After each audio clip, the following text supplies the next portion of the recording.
Good morning बच्चों। तो आज हम पढ़ेंगे पत्र लेखन। ये पत्र लेखन आप लोगों के लिए नया नहीं है। आप छोटे क्लासेस से ही इसे पढ़ते आ रहे हैं। फिर भी एक बार आप फिर से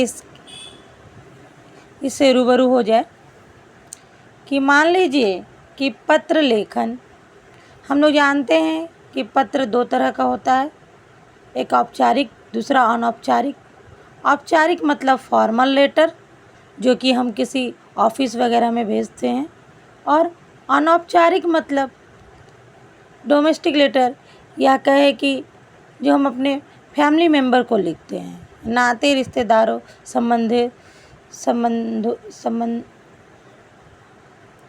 संबंधी वगैरह को लिखते हैं। ठीक है, तो आइए आज हम पढ़ते हैं पत्र लेखन। क्योंकि ये प्रश्न है, देखिए ये आप लोगों का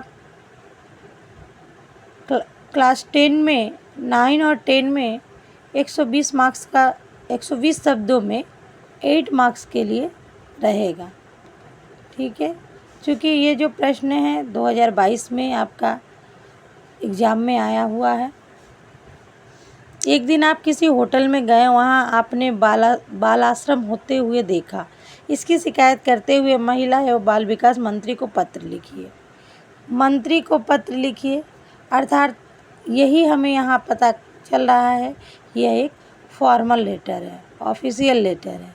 ठीक है, तो इसे हम कैसे लिखेंगे? पहले सेवा में, आप जानते ही हैं, सेवा में। दूसरा, यहाँ पर देखिए हम किसे भेजेंगे, क्योंकि यहाँ पर दे दिया गया है महिला एवं बाल विकास मंत्री। ठीक है, उसे ही हम यहाँ पर हेडिंग बनाएंगे, महिला एवं बाल विकास मंत्री। अब मान लीजिए मंत्री को भेज रहे, तो ये कहाँ होगा? मंत्रालय में।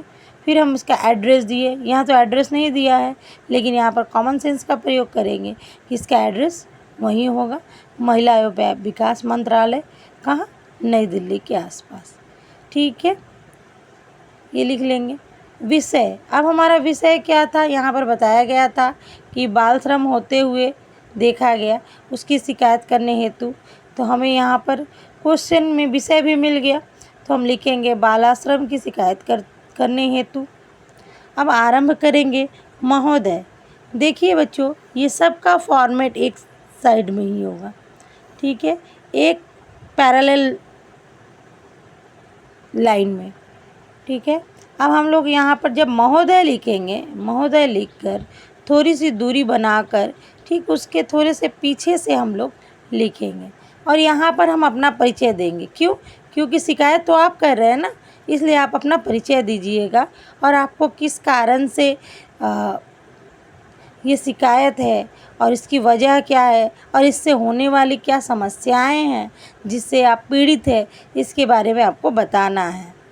ठीक है, तो जैसे यहाँ पर दिया हुआ है, मैं प्रियांशी शर्मा इस पत्र के माध्यम से अपने क्षेत्र में होने वाले बाल श्रम के बारे में सूचित करते हुए आपसे शिकायत करना चाहती हूँ।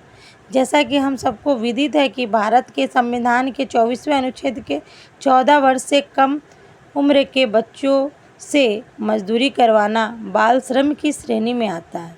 इसी संदर्भ में अग्र निवेदन है, अग्र निवेदन मतलब एडवांस से निवेदन है कि मैं कल ही हमारे क्षेत्र के प्रतिष्ठित होटल ग्रांड ओकाया में एक समारोह में सम्मिलित हुई थी।